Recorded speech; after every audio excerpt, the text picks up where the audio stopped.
Hello Matujime, and you're watching Hornbill TV's Chill Out. At 25 years old, Rifu Janyu made history as the 4th runners-up at Miss Universe India 2024, becoming the first beauty queen from Nagaland to achieve this honor. Rifu Janyu has an impressive track record in beauty pageants, holding titles such as Femina Miss India Nagaland 2018, Miss Kohima 2017 and first runner-up Miss Nagaland 2017. In addition to her pageant success, she is also a content creator and has hosted numerous state and regional events. It is a great honor to have her with us today. So first of all, congratulations on your big win, Rifu, and thank you so much for joining us today. It's a pleasure. And as much as I'm aware of, you're from Kohima, so may I know why are you here in Dimapur? Are you here for some work? And I'm pretty sure you've been so busy for the past few weeks, so are you here for some work, or what brings you here? I have had a lot of support during my pageant journey. Right. In well-wishers, designers who collaborated with me, and I took a few days to rest after I came back, but I really wanted to come to Dimapur to meet my designers personally, to thank them and to let them know how important it was for them to be part of my journey, and that is what I'm here for. So when you had that homecoming program at the airport, when you spoke to the media, you said you just want some time to breathe. Yes. So did you get the time to breathe after all the tough sessions of training? I think the more stress was the amount of sleep we were getting, because usually on average we were getting maybe like 4 or 5 hours of sleep. You're running on low on energy, you're mentally stressed out, you're physically stressed out. We were all losing weight by the end of the competition. So when I came back, the first thing I did was say a prayer and then I went to sleep. So 2 days constantly, I didn't do anything. I was just sleeping, and I uploaded my videos. That was it. Are you a foodie? What is the first thing that you had after you reached? I mean, this must be just out of the box question, but you must have missed the food here also. So what was the first thing that you had?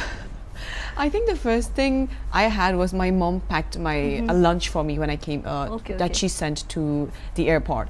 And it was my diet food that I usually have, like boiled chicken. Boiled chicken with veggies? Yeah, just boiled chicken and a little bit of rice. Okay. I was staring, I was like, Mom, you could have sent me anything, but it had to be my diet food. But I still had it. How did it feel to see a lot of people there waiting for you at the airport to receive, to be received with such honor and just celebration, that people were celebrating your win? So how did it feel?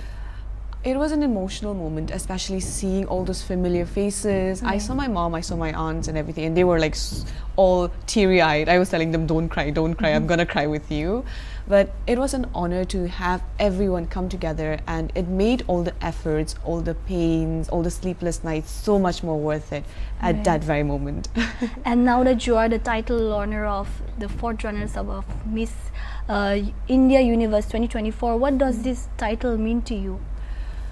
It actually means so much on a personal level, because as a Naga woman, I was taught to be humble, to make sure that everyone in the room feels comfortable, to look out for others, sometimes more than myself. And Miss Universe was a platform that taught me to be a woman. It taught me to be independent. It taught me to glow in my own right, to shine. And this title itself makes everything that I have learned, and it solidifies it as a position that I will always remember. It's going to be with me till the day I am old, and maybe if I have my grandchildren. It's a memory of a lifetime, and the growth that I had, I will always carry with me. Right. And now that people know you as the Miss, the beauty queen of Nagaland now, and I'm pretty sure you have also had the opportunity to go and speak at different talk shows where you spoke about your personal life, also about where you come from. But maybe for Hornbill TV, this is the first time that we are interviewing you, and our viewers, those viewers might want to know more about you. So could you tell us more about yourself, your studies, if you have finished your studies, and your family as well? They must be very much interested to know about it. So I was raised by a single mom. We are a family of 4, my brother, sister, and I'm the youngest. I have always been into literature. I love reading books, and on an average I read like 4 or 5 books in a week. So my reading speed cannot keep up with my purchasing speed a lot of the times. And I've always dreamed of becoming a professor. And that dream took a back seat when I started beauty pageants, because I took an interest in content creating, in fashion, in modeling in general. But I still have a master's in English honors that I finished last year, and my professor really wants me to finish my PhD. So maybe when I'm 30 and I have more world knowledge, I will finish it, and you never know, I might be someone's professor one day. They'll be more than happy to attend the classes than people who do not want to attend classes they would attend. You know, I've always looked up to Dr. Tesinio, and I want to be her one day. Like, so would you say that she's your role model?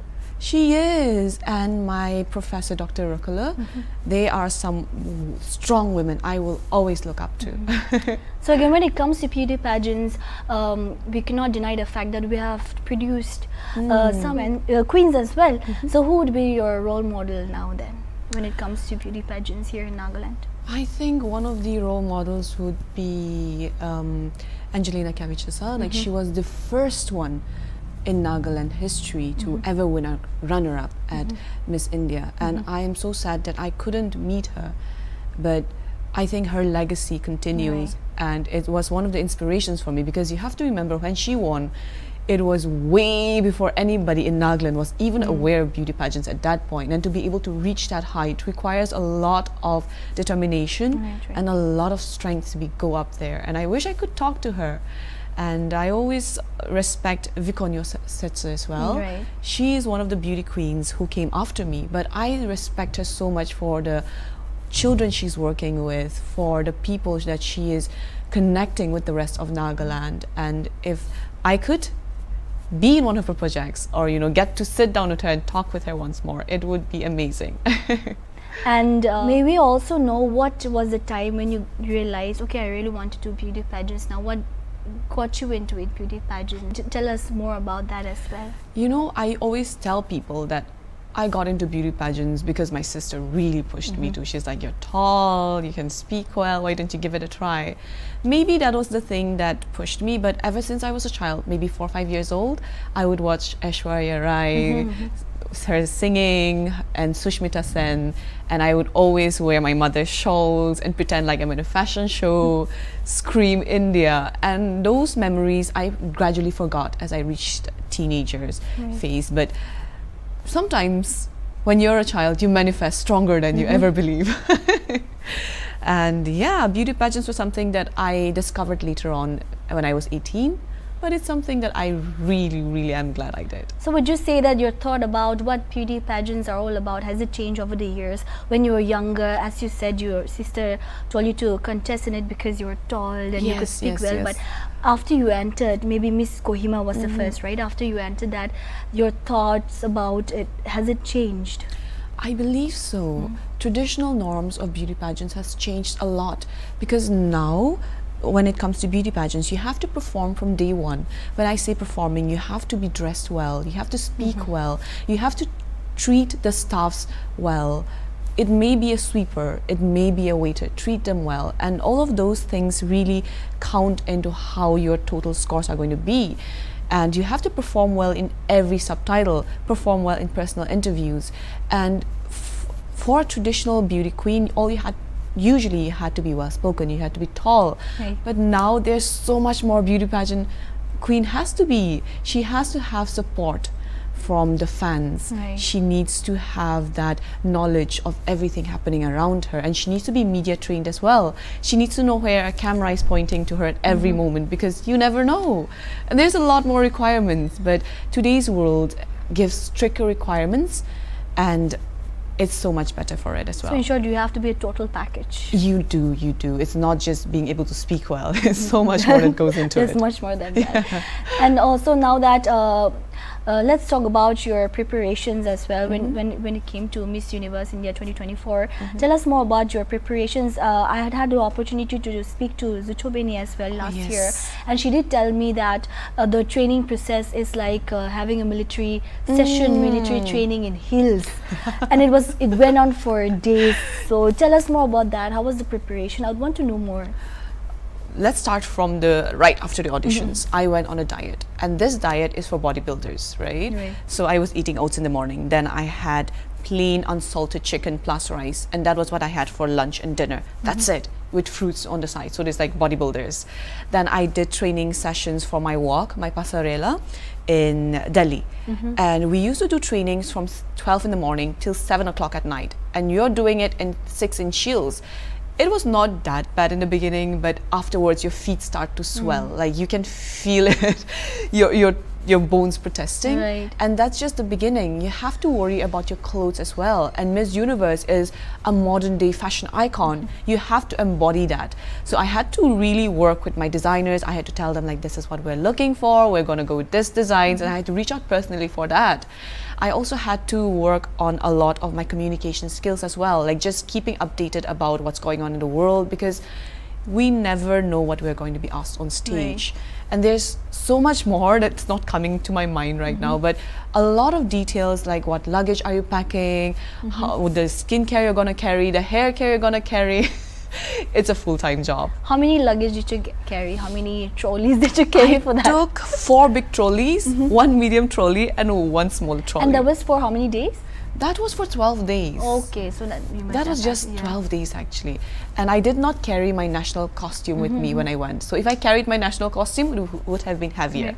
But I think the way you packed also, it must have, you have to have a strategy to pack what, for what, because even, you know, now that social media is there, people keep an eye on what you wore on the first day, the second day. Exactly. So what do you have to say about that also? I did a lot of research about previous competitions that were organized by the team, the Glamanan team. I was researching Grand India, I was researching their other Miss Teen pageants as well, and I noticed that they will always have photo shoots for certain concepts like arrival photo shoots, swimsuit, evening gowns, or maybe just cocktail dresses. And I was like, I need to make sure I'm well dressed for each of this, and I put my A game in there. And my strategy was, I'm gonna wear my best clothes in the beginning of the competition, so that I leave an impression on people. And it doesn't matter if my clothes run out by the end of the competition, because everybody is like way too into it to care. But one of the things that I really struggled to find was a sari for my personal interview. Yes. Because I don't wear it often, and I have no taste in saris, but thankfully Imnas and Liar pulled up. She was like, I'm gonna take care of this for you, and we arranged one. But it was very fun.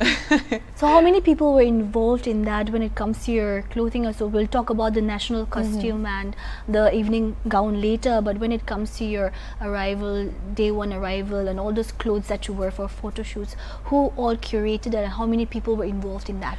It was more a me myself kind of curation, because I could have gotten help, but usually I prefer to keep my style personal. I like to accessorize myself, I like to clothe myself, and it might be different if I had to represent India nationally. Like someone must help me out, but for India itself, I wanted to keep it very personal.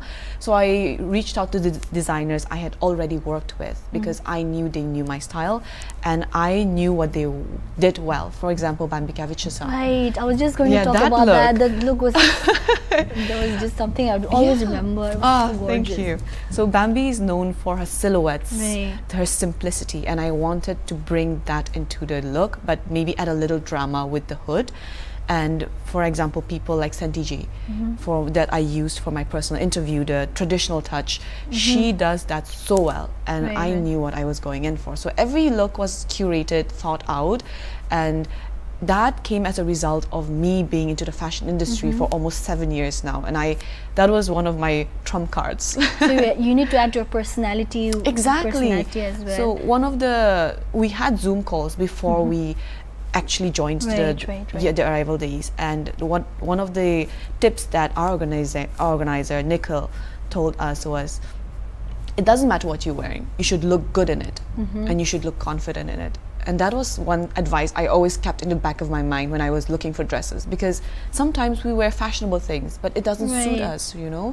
And expensive things also. But it doesn't matter at the end of the day. At the end of the day, it depends on how you carry it. Exactly, how you style it as well is so important.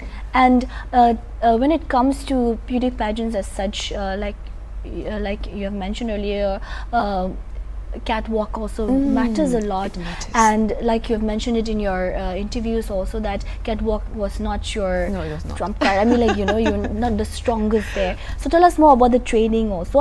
I have not much clue about the trainer, but I've seen videos and clips of him, and you know, like that extensive training. Tell us more about that. How did it go, and how did it shape you, and what the difference that you saw after having sessions with him? So traditional beauty pageants are more simple.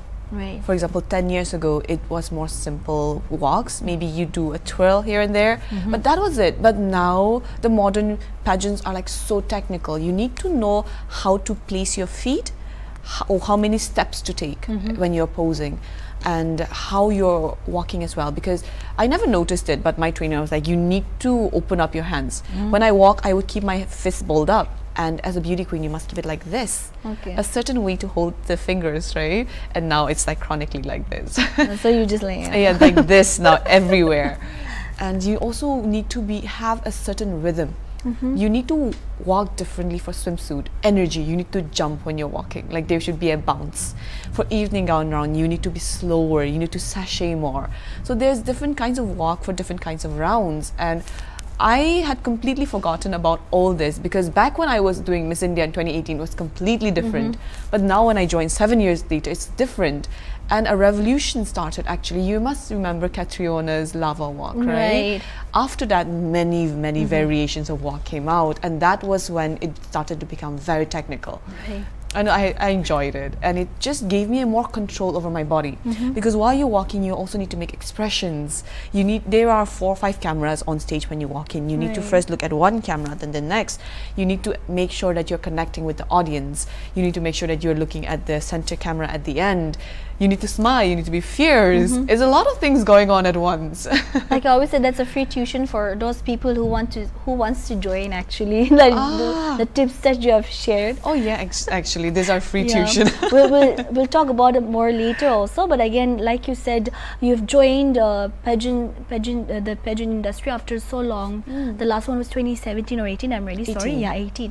So was it like you had to start from ground zero, or how was it? For this pageant? Yeah. I wouldn't say ground zero. I should think I started at like ground 40 out of 100. Okay. Because by then I had the clothes, I had the designers, I had the photographers, the videographers, the makeup artists. I didn't have to look for anybody new or experiment with other people. You already had the contacts, you already knew people who to reach out to. Yes, and they also knew me, so I didn't have a lot of difficulty in having to convince people, because they knew what I was capable of, and they were full on. They were actually the people who were encouraging me to go. I think the place I had to start from ground zero was more the walk. The speaking, the communication skills, I was already there. Like I had been hosting for such a long time, and I already had experience with stage. So it wasn't that of a difficulty to prepare. It was the walk that stressed me out. And also I want to know, how did you get into hosting, and what's the experience like? Oh, hosting, you know, it's actually a funny story. Naga reached out to me one day out of the blue, and he was like, I want you to host Tony Festival. And that was where it started. My first festival, I don't think it went that well, but I enjoyed it. And we all learn from our experience. Exactly. And I'm very thankful, because it was 2018 back then, and there was not a lot of social media or YouTubers or people recording in general. So I don't have a lot of embarrassing videos about it. If it was today, people would flame me. Like they would flame me a lot. But would you say that now that you know people, there are cameras everywhere, you know, anything could be a meme now, you have to be more prepared. Exactly. Like you don't want to be a laughing stock, so you have to be more prepared. It's not just the nervousness, but it also makes you prepare more. Okay, I don't want to be a meme, so I have to prepare. Would you say that? Exactly. And as a host yourself, you must and anchor yourself, you must be aware that every second on camera, like once a camera is pointed to you, your mind blanks out. I can speak very fluently off camera, but once a camera is in, I can feel that pressure. Even though you do it every day, it happens exactly. sometimes. Till the day I die, I will still feel a little bit of nervousness when I'm going on stage. And you still need to bring personality, you know. I can recite whatever a ChatGPT or the internet tells me for an answer, but at the end of the day, unless I bring out Rofe in my answer, people will forget about me. And that's what we must always remember about stage, about camera, you know. Personality is very important. So would you still be hosting if you get the opportunities? What's your plan? I have hosted a lot in Nagaland. Right. People have gotten tired of me by then. That's the thing. I have done district pageants, I Right. have done Miss Nagaland, I have done regional level, Northeast. I want to do nationals now. I want to try Right. that out because nationals is a whole different game. There are teleprompters in front of you, there are cameras in front of you, you have to do it at co-star, and there... Must be. You think it must be much easier? No, it's not easier because there's so much more audience, yeah. and you also have to speak Hindi sometimes. And my Hindi is very NRI. I know. I mean, it's not like I have never heard you speak Hindi, but I understand from a Naga point of view that when it comes to Hindi, we all blank out. Exactly, and it's not like I don't know Hindi. Yeah, I grew up watching Bollywood movies. I know Hindi. I just haven't been in the habit of speaking it often. And the Shuddh Hindi. Yes, and you know, Miss Universe also really helped me to get fluent in Hindi because everybody was speaking in Hindi. I had to get out of my comfort zone. My time in Delhi, Jaipur really helped me actually. And I believe that if I speak it for almost 3-4 months constantly, I'll get fluent in it. Like, if you can understand it, you already learned it. Yeah, but if you have that in mind that you want to host national shows and you can learn it. I mean, like if you have your goal in that, so of course you can learn it, you can do it. I mean, you have seen that in national show hosting is something that might come along, depends on who I talk to and who might invite me. I want to talk to my director about it as well. But more right now, I want to focus on like different things as well. Right. Because I think almost 1 year, I was becoming a bit comfortable with where I was and what I was doing. So now you want to challenge yourself. Exactly, something new. I want to start from ground zero now. And now that we have spoken about your hosting as well, now let's get back to Miss Universe once again. You'll get tired of talking about it. And one day, right now it's fresh. One day it's fresh. Now, I mean, now it's fresh. Who are you closest to your roommate? We have seen a lot of live videos with her. I'm really sorry, I forgot her name. But Shivali? Shiva, yes. You spoke to the viewers also about how she was the one taking all your videos as well. So tell us. Oh, you more were watching? Of course. I need the content. So of course. Okay, you did your research. I think the people I was most closest to was Daniel, Manipur, and Janvi as well and I made a lot of connections, and there were 50 girls other than myself, and it felt like an international pageant. I wish I could have gotten to talk to everybody there, but I couldn't, and I had to maintain connections with certain people because at the end of the day, we're all humans. We want that connection of speaking and, you know, consulting our worries. So Shivali, Danube, Janvi, they were the most closest to me actually. And we just want to know about this as well. So we had different, I mean, like 2 contestants from some states, right? Yes, if I'm not there mistaken. were So how did more. it happen? So it happened when they were actually state directors for each state, and our state director is Mele Puchodut, president for BSN Miss Nagaland, Right. and every state was supposed to send 1 representative, kind of like Femina Miss India format, 30 people in total. But the organizers of Miss Universe India came out with a surprise. They would be wildcard entries. And wildcard entries auditions happened, and all of a sudden 21 people joined, and that just gave the competition a whole new fierceness and extra flavor. Right. We were not prepared at all for the state finalists, but it turned out for the best. Like, there were people who missed their state auditions, they were not aware of it, and that's why they came back.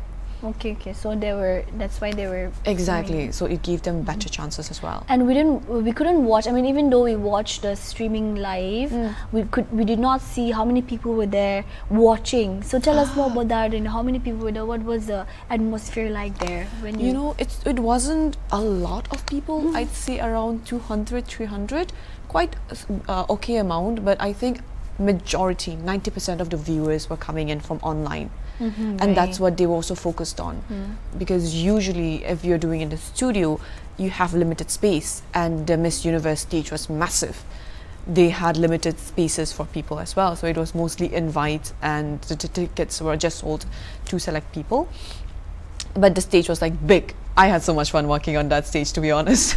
Did you go back home and watch the live stream? I did. Did you see the comments?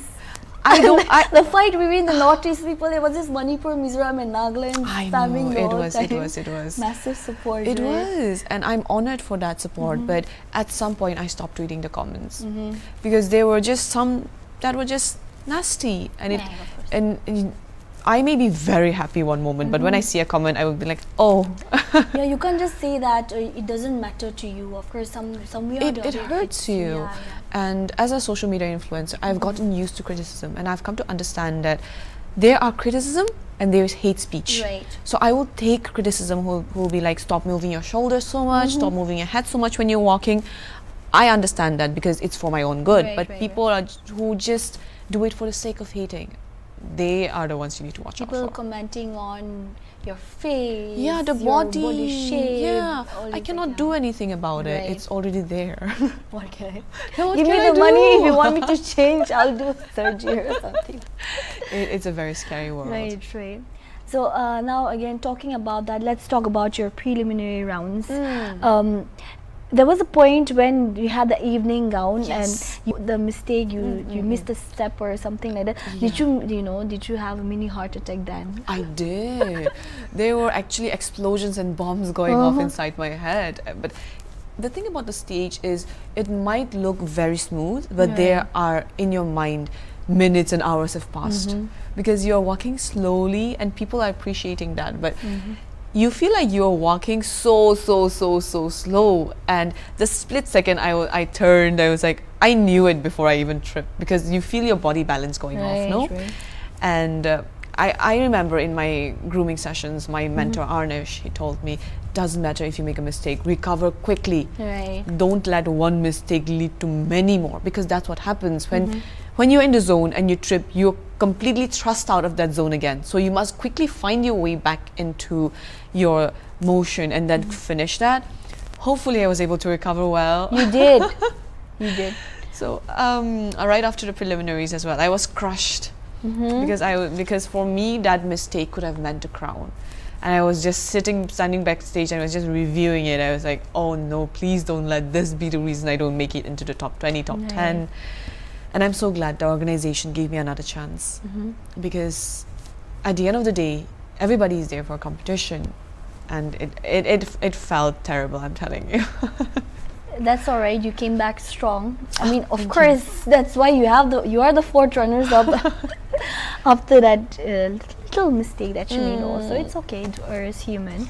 And also now let's talk about your national costume. The viewers might also want to know more. I mean, there was the flower that we have, rhododendron flower. So tell us more about the designer as well, if you want to speak about them. Promote them. Of course. And also the idea behind it. Did you have a say on that? Did you tell them what you wanted, or how was it? Yeah, actually the actual design of the costume was inspired by the rhododendron tree, and we have a Guinness World Record for that. It kind of saddened me when they didn't describe it, because because a lot of people are calling it a roses. I know. And I understand the confusion, but we gave like descriptions, but they were not able to do it because of technical difficulties. But I really wish they had, because then people would understand more. I wanted it to signify the strength of the Nagas, and my costume was made purely by a women team. The headgear and the bangles were made by the Runway Nagaland team. The jewelry on my chest and my hips were made by Zinja Crafts. She's a women jewelry designer. My dress was made by Japuno Design Studio. They are a purely women-led design studio. And then my wings was made by Ayan. She's also a women designer. My props, the rhododendrons props was also made by her. And that's what I wanted to push, the resilience of the Naga women, that even in mountains and rocky regions, we still bloom beautifully in the harshest of conditions. Nagaland has produced so many beautiful beauty queens, though we may not have the best of support financially at times, but we do our best, and that makes us bloom, actually, the adversities. And that was what I wanted to push, and it got lost somewhere in translation.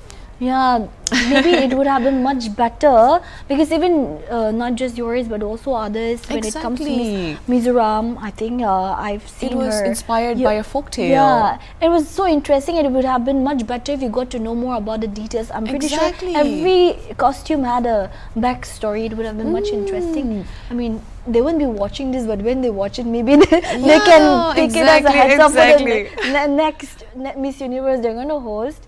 And it's a very controversial question now that when it comes to Miss, I think the national costume was worn by Miss Manipur and it was shared, right? Or how was it? It was not shared. There were two categories. Okay. One was judges' choice, like the judges selected that, and the others was people's choice. People's choice. So Manipur won the people's choice. Yes, yes, yes. Okay. Fun fact: we didn't know they would be a people's choice.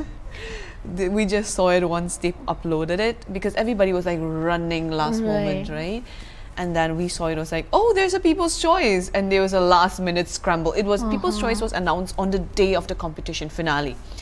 Everybody was scrambling to make sure their favorites won. Oh my God. And I think I was like third or second position for that. This time Naga's support was crazy. Right. But again, when it comes to the support, there were words going on social media that if Nagas had supported her more, winning the popular choice was not, you know, far away from our hand. It was just there. So what do you have to say about that also? I believe even the support I've gained was more than enough. Never in history has this much support ever been given for any beauty queen. I'm not aware of other fields, but beauty pageants is a glamorous one, so it attracts people's eyes more. So to have that amount of support was amazing. I didn't even dream about this kind of support when I left the airport for my pageant. And to hear about people in Nagaland who didn't know me, fasting for me, who were, and who were going out of their way to get votes for me, to put me on their stories. My friends were doing a drive campaign actually, and they went to villages and everything, and they were asking people to vote for me. That's so cute. And it didn't matter at the end of the day whether I won a subtitle or not. My people were there, and that's what mattered to me most. And there was a lot of back and forth, push and pull between Mizoram, Manipur and me for that subtitle. But after some time, I told my family, friends back at home, it's fine. One subtitle is like, it doesn't completely make sure that someone is going to win for sure. I'm going to focus on the crown because that's what matters most right now. But we can't say that you didn't get the support. I saw that post on everybody's stories. You all posted it. After I came back, everybody was like so tired. They're like, we're done. So now coming back to the finals, as we watch it, it was more like we were more worried. Like, okay, we were like, it was like me going and contesting. We were just waiting for the name. Oh, you contest number 29. No, I was 39, always last, 39, right? 39. 39. So how did you feel about it? Did you think like, okay, I'm not making it? Did you lose hope at one point in top 20? I was kind of confident that I would get in because at that point I had put so much of my heart and soul. From day one, I tried to make sure to stand out in my clothes. I wanted to stand out in subtitles. I may not have won any, but I tried to make sure that I performed well in each of it because you're being marked and scored there as well. And for top 20, I was like, okay. In top 10, that was when I started getting heart attacks. I was like, I'm finished kind of moment, because in top 20, there was only, in top 10, there was only one spot left. And I'm just standing there and I'm thinking, this girl deserves to go in, this girl deserves to go in. And I was not sure, but when I got in, I was like, thank you, God, thank you. And top 5 as well, I was not sure, but at the end of the day, everything turned out for the best. And is there anybody that you think that should have made it to the top 5? Any contestant that you thought did so well? If you have to think about it. I think one contestant that really deserved more spotlight was Anubha. She was a married woman and she performed so well in gown round. Her walk is very beautiful and she also speaks well. But sometimes the organizers are looking for something different. But I was like, she's going to make it. I was so sure of her. But sometimes it just doesn't happen, you know. And that's the thing about pageants. It's upon luck. We're very superstitious people. And it also depends on what the organizers are looking for. And Manipur also really deserved to be in top 20. And when it comes to the question round, would you say, like you said, it was that the question was crafted for you, and you?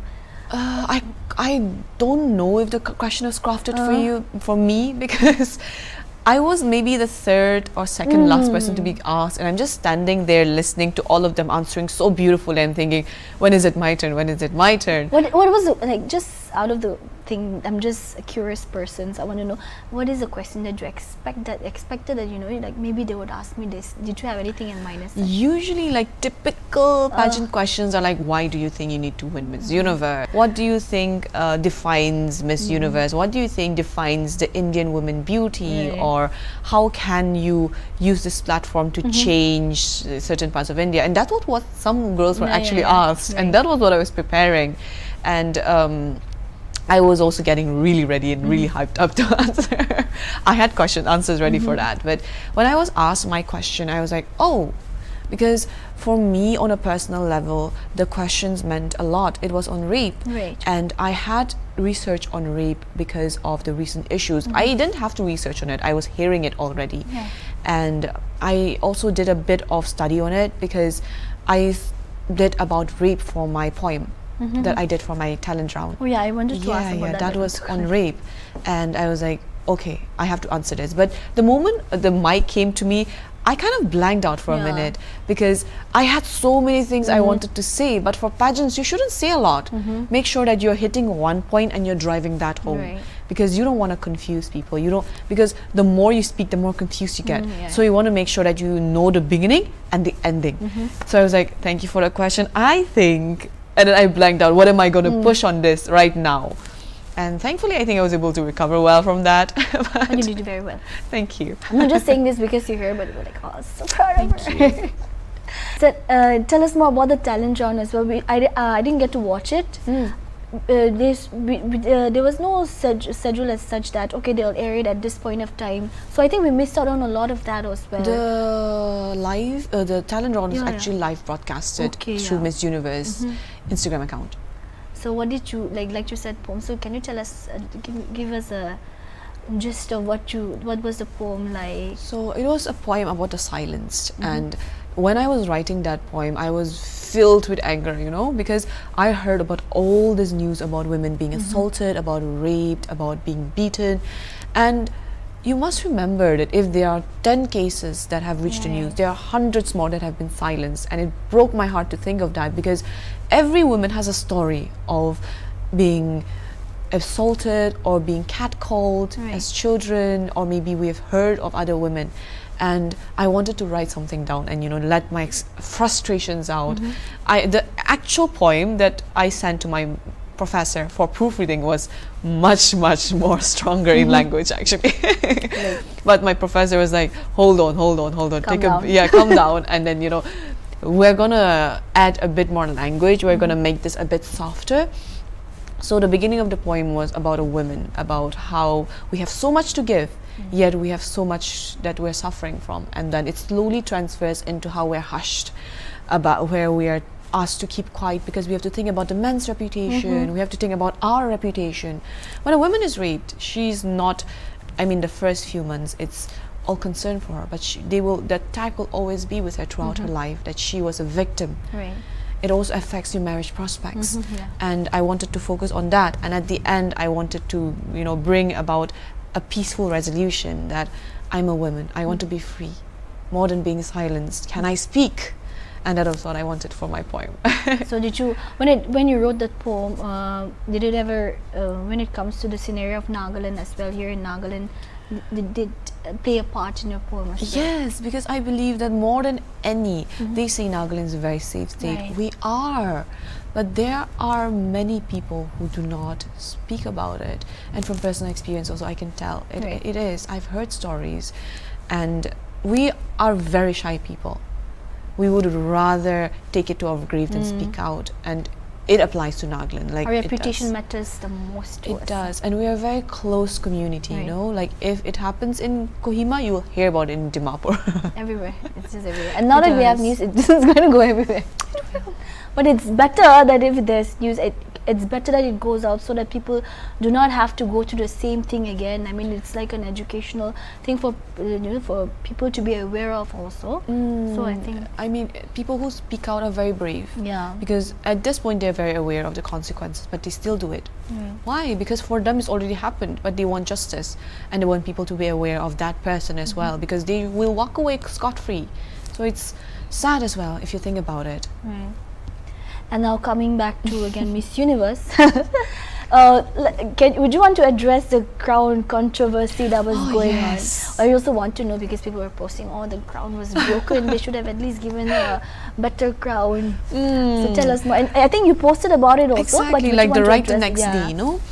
I didn't know about it being bent because I was wearing it the entire time. Right. So when I got back to my car, I saw someone messaging me, "Is your crown really bent?" I was like, "What?" I looked at it's broken. I was like, looked at it, and it's like the tip was just bent. So I straightened it up again and was like good as new. And then the next day, I saw that one of my fan pages posted about it. They have 1.5 million views on that particular video. I was like, it's crazy. I barely get 1 million on my videos. They're getting it like this. But even the organizers were like, oh my goodness, we're getting so much stress and a lot of hate because of the crown. And the sash was also not like not pinned tight. up, right. It's not pinned actually, it's Velcro. Okay, so once you put it like this, it's gonna stick. I didn't know it was a Velcro, so I was holding it like this for like a few minutes. And I realized when she was crowning the other winners that it's Velcro, I just let it go. Okay. But now, there was a whole controversy about memes also going on about the that. sash and the crown. The sash and the crown. It was a crazy time. You have to be crowned from behind, not the side. Oh, yes. Things that I didn't know there were such things. I just realized, okay. And also the previous Miss Universe, they were crowned, the reigning Miss Universe would crown, I mean like the previous Miss Universe would crown it. It's also legacy. Yeah, so how did that happen when it comes to the current one? Because this is the first ever Miss Universe India, and usually Miss Universe India would be sent from Miss Diva, and that's under a different organization. So this year, for the first time, Glamanan acquired the rights for Miss Universe India, and so it's like directly for Miss. Yes, so that means that there's two different organizations, and the current Miss Universe India Shweta is from the other organization. And when this shift happens, sometimes maybe because of one organization or the other, I'm not very sure at this moment. So they are not willing to send one, or the organization is not willing to take on. So that's why the passing down gets interrupted. And I'm kind of sad actually, because she didn't get to have her final walk as well. But it just happens sometimes. It took us I think to watch that live stream, it took us 5 hours, more than that. So how long were you backstage preparing? We started preparations early in the morning because we were rehearsing. Right. Yeah, and we're in our 6-inch heels because they wanted us to stand on our 6-inch heels so that they could adjust the lights. That the lights are coming from behind, front, and overhead as well. So I was on my heels for I think almost 10 hours. And by the time I was getting crowned, I couldn't feel my legs at all. My feet was like gone. So at what time was it? I think the next day around 1 or 2 a.m. or 3 a.m. was it? The crowning It concluded at like 2 a.m. I think. Okay, yeah. It started at like 8. Must have been very, very tiring for all and beyond the you. live, like after the live stream ends, the audience don't see it anymore. But for us, it goes so much more beyond pictures. Then there will be news coverage. You're going for interviews. Maybe the winners' families are coming. The organizers want to take pictures. We're doing solo pictures. Then we have to walk back. It's a lot. And sometimes the smile, it gets stuck on your face. The muscles, they just cramp up in a certain position, right? Yeah. Even if you want to take down the smile, it doesn't go down. It goes up. Oh, because you're already used, you know, you've been doing that the whole time? Yeah, because you have to smile constantly on stage, right? So the muscles cramp into a certain position and it goes right back up. I would never want to feel that again when you're like having the worst day and you have to do that. I can imagine. Exactly. And the thing is, for us Nagas, like Northeast people, when we smile, our eyes become one line. Yeah. No matter how big it is. It is. Yeah. So it's just because of our eyelids and the general shape. So I had to be very aware to keep my eyes open. And on camera also, you have to look nice, right? And like you said earlier before, like the camera does not do justice. Exactly, the camera does not do justice. You look much better in beautiful reality actually to the viewers. Thank you so much. And now coming back to again, to have a association or what to say society like BASN that tell us more about them also. You got to Miss Universe now through them, you know, through their initiatives that they took up. Tell us more about them and how has their support been and the importance of having such a society in Nagaland. Now that beauty pageants are growing here in Nagaland, we'll talk about the amount of how it is growing later. I but can now, see that coming. Yeah, you saw that coming. Yeah. So beauty pageants for me, especially Beauty and Aesthetic Society of Nagaland, Miss Nagaland, I associated with them starting from the year 2017 when I was crowned the first runner-up. Then when I went to Miss India, they were like full-on support. They took care of so many things for me because back then I was very young. I was 18. I didn't know what to do. They took care of my state costume. They helped me do my Beauty with a Purpose videos. They helped me shoot my tourism video. I put them through a lot of stress actually. And I'm forever grateful for the support they gave me. And when I once again went for Miss Universe India auditions, I was already in a state where I knew about Miss Nagaland. I was friends with the organizers and I was helping them do Miss Nagaland for some time, and I was also hosting for them. And they were also really encouraging other beauty queens at the time. They were calling up, they were like, this is a once in a lifetime opportunity, you're going to be the first Miss Universe Nagaland. And I was also one of the people they reached out to us and was like, you have a real chance at this, why don't you give it a go? And through their support and through the encouragement, I went, I got selected, and after that they were also the people who recommended that I take my ramp walk training in Delhi. They were the one who arranged a lot of the stay for me. They were the one who made sure that I was being treated well, that I was going through the proper route. And for me, the president, Sir Mele Pucho, his family, his wife, Vikrayori, they have been so supportive. I couldn't have asked for more. Sometimes it's about the people who are there with you at your lowest, the people who give you advice. Glory, everybody will be there, but when you're struggling, very less people are there, and I'm forever grateful for that. And Miss Nagaland itself is a very old organization. They started in the 90s and they're still going on. They have brought so much beauty queens and they deserve a lot of respect, and I have so many wonderful memories with the organization. And now that I've given a gist of what we're going to talk about, like we say, people say on internet that Nagaland has now become a land of beauty pageants as well. So what would you say about that? And it's a harsh reality as well. I mean, we can say that. And would you say that now that beauty pageants are coming up, of course it's an opportunity for people to train them, I mean, like to get the exposure to learn about things in life, but at the same time, what do you think about that? And do you think that now that there are many beauty pageants, people are tired a little, like, you know, okay, one beauty pageant that the pageants like Miss Nagaland, Miss Naughties, it has become a little less appreciable. People are appreciating it less. What do you say about that? I would argue with you on that actually. I agree with you for the first part where you're saying there's way too many pageants, and it is a lot of pageants. There's so many colony pageants, there's so many village pageants, and there's many people who are like Nagaland organizing. And there is nothing wrong in them organizing, because a lot of people have different passions and they want to create different pageants for different requirements. Maybe they want to do it like for queens who may not necessarily want to go to Nagaland, but something different, like a model hunt. Like who are not generally well spoken, but they have the body, the looks, and they want to still do a pageant. Different requirements. But I believe that anybody who is participating in beauty pageants in general should do their research well. Because a lot of times girls are exploited. They're made to sell tickets maybe, or they're made to do a lot of behind the scene work, like promoting the organization, or do a lot of photo shoots for free, being promised that they will win. And first red flag is if an organization asks you to sell tickets. That's your first red flag. So people have to, I mean, it's always good to participate in all this kind of beauty pageants, because you get a lot of exposure, you get to know a lot of people, and also you get to learn a lot. But at the same time, would you say that it is much important for them to know who is organizing what, and what is the motive of, you know, because like you said, there's different motive, right? Like for example, yours also, like when it comes to, there's a beauty with a purpose thing that they have to advocate. And so usually I would advise people to make sure that you know the route of where your pageant journey starts. For example, you're going to Miss Simenu. It's going to be done this month, by the way. If you're going to Miss Simenu and you win, you for sure know you're going to go to Miss Nagaland.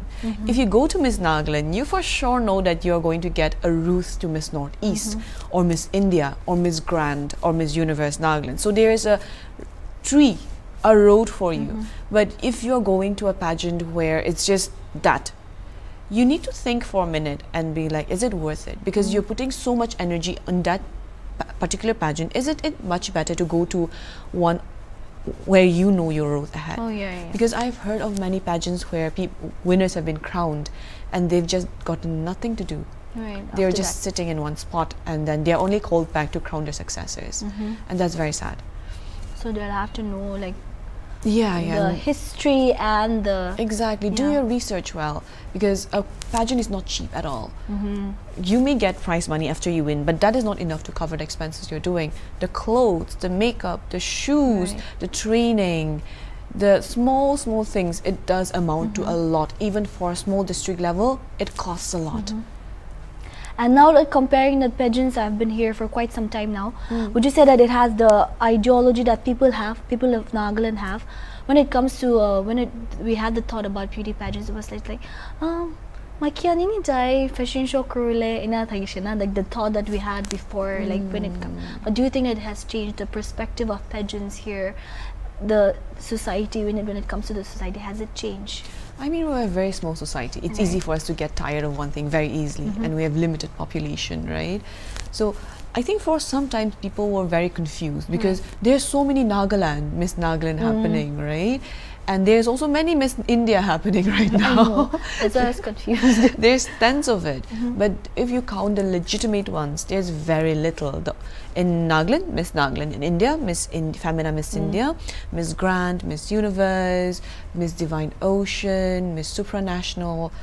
If you're a pageant fan, you will know. If not, you get very confused. And there are like maybe 7 to 9, 10 very legitimate ones, and there are also other pageants that are doing very well, even in India terms. But Nagaland, we do get a lot confused, and I think we're going to need a lot more education, and people also have to do their research as well. Example, if you're sponsoring a pageant, know which one you're sponsoring, and know how the sponsor is going to help the girls, or how it's going to make the pageant or the queen or help the society progress more. Because at the end of the day, beauty pageants are always about advocacy. They say, how does a beauty queen contribute to society? But we do a lot. We do charity, we help out, and as I said before, beauty queens are a very glamorous bunch. We have a lot of eyes on us, and it also gives us the opportunity to bring to light a lot of causes, social causes, a lot of people who need the help that they do not get attention for. It helps bring everything to light, and it works quite well, because what is beauty without a purpose? Right. Now, talking about the beauty with a purpose, your beauty with a purpose was the old age. So tell us more about that as well. So you know, back in Corona time, a friend of mine told me, old people need a lot of help. They need a lot of funds because they need to take care of their medical fees, hospital fees. You need to make sure they're eating right. They have very restricted diets. They also need accessible places for them, like wheelchair accessible. And it's sad because people in Nagaland, we don't think about that, because we are a very society-based place. No, we take care of our own, and we can't think of how someone could end there. But when I went to the old age home this time, they had stories like some of the women there were like 80 years old, 90 years old. Everybody has died. Mother, father, people, friends, everyone their age has passed on, and they're there because there's nobody else to take care of them. Or there are some people who were crawling on the ground. They were being helped by the community, but how long can a community take care of you for? They can take care of you for years maybe, but beyond that, everybody still has their lives to live.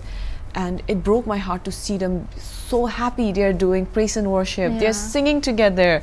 They're reading the Bible together. And I wanted to do something for them, and I thought, since I already have the platform, let me take this opportunity to bring it to light. Even if I myself am not able to raise a lot of funds, I hope that people know Good Samaritan Old Age Home exists. Go visit them. They are a wonderful group of people. Any help that you give may not be in monetary terms. Maybe you have some certain schemes that could help them out, or maybe certain medical equipments that could help them out. Everything will be very much appreciated. And I'm pretty sure there are so many other old age homes as well in Nagaland. And when it comes to Nagaland, like you've mentioned, we never think of that at some point of time our parents have been, like, you know, we'll leave our parents there at old age homes. Has there been, since you've been working with them for quite some time now, are there any stories that, you know, the children, they do not want to take care of the older people now, so they just send it to old age homes? Is there any stories like that? There have been cases where the children are unable to take care of the parents because they have special requirements. And you cannot blame them exactly, because they have their own families, they have their own lives, and the parents are also okay with it. And we can't point fingers. It's people's lives. So like just mentioned, everybody can, you know, it's a cause for everybody. I mean, everybody can donate, and we can all do something for our elders as well. So Exactly. And I can talk to you the whole day, and I can just not do any bulletins and talk to you, keep on talking to you the whole day, but I think our time is limited. So I think that's about, we're coming to an end of this conversation. But lastly, if there are any youngsters that want to take up pageantry as their, you know, they want to enter pageants, and maybe Miss Universe, Miss India, like you said, the legit ones. I mean, I'm not saying the others are not legit, but if they have the roots, and then they want to go for Miss Nagaland. So is there anything that, any tips that you want to give? You should do this, do that, be prepared for this. Any tips? I always advise my beauty queens, or anybody who is generally interested, that always research what kind of beauty pageant you're going to. For example, Miss India is about beauty with a purpose. It's about, usually it's about softer women. You need to have a very strong purpose. Like, how are you contributing to society? How are you helping them? And Miss Universe is about confident modern day women. She's a fashion icon. She's independent. So know the kind of pageants you're going to and identify which one suits you most. If you're not comfortable with a bikini. I was also not for a long time. I wanted to ask that, but I forgot. So maybe after this. If you're not comfortable with bikini, Miss India is a good route, because for them, they do not have bikinis. But Miss Universe, Miss Grand, they do. And it's nothing wrong with it. It's about being a woman. It's about you embracing the body you were born in. So beauty pageants are about that, and always research properly the kind of pageant you're going into, the kind of requirements, the clothes will be required, and do a lot of research on general knowledge, because you, as a beauty queen, regardless of whether you're going to be asked on stage or not, always know about the world that's going on around you, the issues, and always have a very strong advocacy or a beauty with a purpose project, because everybody needs to stand behind a cause. We are all here for a reason, and always have one ready. And now that you have mentioned it already, I want to ask. I was going to ask that, but I forgot about it. Tell us more about the beginning round as well. I want to know. Like you said, when we interviewed, we all came, the media people, we came, you said that was the most challenging round for you as well. So tell us more about that. I mean, as Naga women, I grew up modest. The clothes I wear as well, the dresses I wear are usually knee length. I don't go for shorter dresses in general. People who follow me on Instagram will know that. But it was something I was very scared for, because imagine wearing a bikini in front of thousands and millions of people. But when I went on stage, it didn't feel like anything at all. I just got so confident, and I went there. I didn't feel self-conscious, because when you're on a stage, you are separated by a screen, by feet apart, so nobody's like up on your face about it, and you're there free to do it. And it felt liberating, regardless of what many people may say. For me, something that I feared, I was able to make that a strength. And so that's a morale of the story right now. That's the best thing about you, I think. Whatever, like you said, you know, you're uncomfortable and you just make it your strength. So I think that's the quality that you have in you that inspires people. Thank I would you. say. And tell us more about your plans before we wind this up. Would you be participating in any other upcoming pageants, or also what is your, like, you have finished your studies now, and you do, of course, you're a content creator and you do hosting and all of that, but what's the dream that you have? Like, what do you want to do? What is your aim in life? What do you say that? I think for 1 year, I'm going to take a break for pageants. Right now, I am like in the moment, and I want to actually take some time to appreciate and, you know, really work with the crown I've been given. I put so much effort into it. Might as well take time with that. And until the end of my reign, that will be next year, I want to focus on this. And right now I'm open to new possibilities because I've kept my path open. I do not have a lot of major responsibilities. I've done my master's. I have no studies left to do at the moment. And a lot of my work, like social media, content creating, I can do it anywhere in India. So I'm open to possibilities, fashion, commercials, anything really. So maybe you'll be shocked. I'm also waiting for it. Surprise. Yeah, surprise kind of moment. Right, whatever you do, I'm pretty sure you'll do well. And thank you. First of all, thank you so much for agreeing to speak to us today. And besides your busy schedule, you have to travel back to Kohima, but giving us this time and speaking to us, I had such an amazing time talking to you today. My pleasure. It was so much fun, and I'm pretty sure that you'll bring much more laurels to the state as well. We're very hopeful, and congratulations, Lassie. Thank you so much for joining us today. Right, as mentioned, that was the 4th runners-up of Miss India Universe 2024, Rufusanu Visol, joining us today. And that's all we have for now. Keep watching Hornbill TV.